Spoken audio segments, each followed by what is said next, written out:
صلی وسلم دائما ابدا علی حبیبک خیر الخلق کلہم۔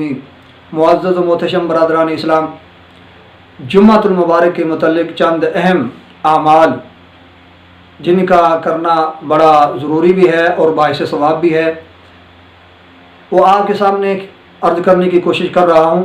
اللہ پاک مجھے اور آپ سب کو سن کر اس پر عمل پیرا ہونے کی توفیق عطا فرمائے۔ جمعۃ المبارک بہت ہی فضیلت والا دن ہے، عظمت والا دن ہے، جن کی فضیلت کے متعلق جل جلالہ و عم نوالہ نے پوری سورہ ہی نازل فرما دی، سورۃ الجمعہ۔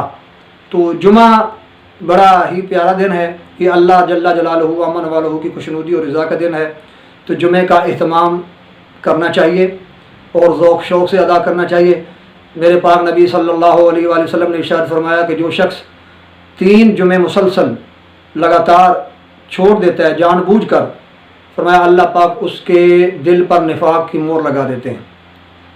اللہ اکبر، اس کا دل سیاہ ہو جاتا ہے۔ اور اسی طرح نبی پاک صلی اللہ علیہ وآلہ وسلم نے جمعہ کی فضیلت بیان کرتے ہوئے فرمایا، حدیث طیبہ کا مفہوم عرض کر رہا ہوں، کہ جو بندہ جمعہ کے دن گھر سے نکلتا ہے اور اس کے پاؤں گرد آلود ہو جاتے ہیں تو اللہ پاک ان پاؤں پر جہنم کی آگ جو ہے وہ حرام فرما دیتے ہیں۔ تو اب آئیے وہ اعمال جو کہ افضل ہیں اور سنت میں سے ہیں، وہ آپ کی خدمت میں چند گزارشات پیش کرتا ہوں۔ ان میں سے پہلا جو سنت عمل ہے وہ ہے کہ میرے پاک نبی صلی اللہ علیہ وسلم جمعہ کے دن غسل فرمایا کرتے ہیں، یعنی غسل کرنا جمعے والے دن یہ سنت ہے۔ اور دوسری بات فرمایا اچھا صاف ستھرا پاک صاف لباس پہننا، یہ بھی جمعے والے دن افضل ترین عمل میں سے ہے اور کریم آقا صلی اللہ علیہ وآلہ وسلم کی سنت میں سے ہے۔ اور تیسری اہم سنت اور اہم عمل وہ میرے پاک نبی صلی اللہ علیہ وسلم کا کیا ہے، وہ ہے خوشبو لگانا۔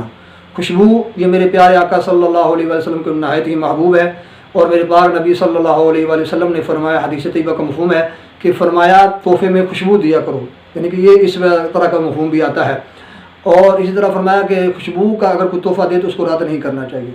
تو بہرحال غسل کرنا، اچھا صاف ستھرا پاک صاف لباس پہننا اور خوشبو لگانا، یہ کریم آقا علیہ السلام کی سنتوں میں سے عمل ہے۔ تو جو ایسا کرے گا اس کو ثواب بھی ملے گا اور سنت پر عمل بھی ہو جائے گا۔ اور اسی طرح جمعہ کے لیے مسجد کی طرف جانا، یہ بھی بہترین عمل ہے، جمعے والے دن سب سے افضل ترین عمل ہے۔ اور پھر اس کے بعد اگلا جو عمل ہے وہ ہے کہ پہلی صف میں بیٹھنا اور خطیب کے قریب بیٹھنا، یعنی کہ امام صاحب کے قریب اور پہلی صف میں بیٹھنا۔ اور اس کے بعد ایک اور اہم عمل جو ہے وہ خطبے کو توجہ سے اور نہایت خاموشی کے ساتھ سننا۔ خطبے کے دوران کوئی بھی کسی قسم کا لغو اور کوئی بھی غیر شرعی اور غیر ضروری جو حرکت و کام نہیں کرنا، نہایت ہی ادب کے ساتھ اور بالکل سکون کے ساتھ خطبہ جمعہ جو ہے وہ سماعت کرنا چاہیے، جو کہ واجب ہے۔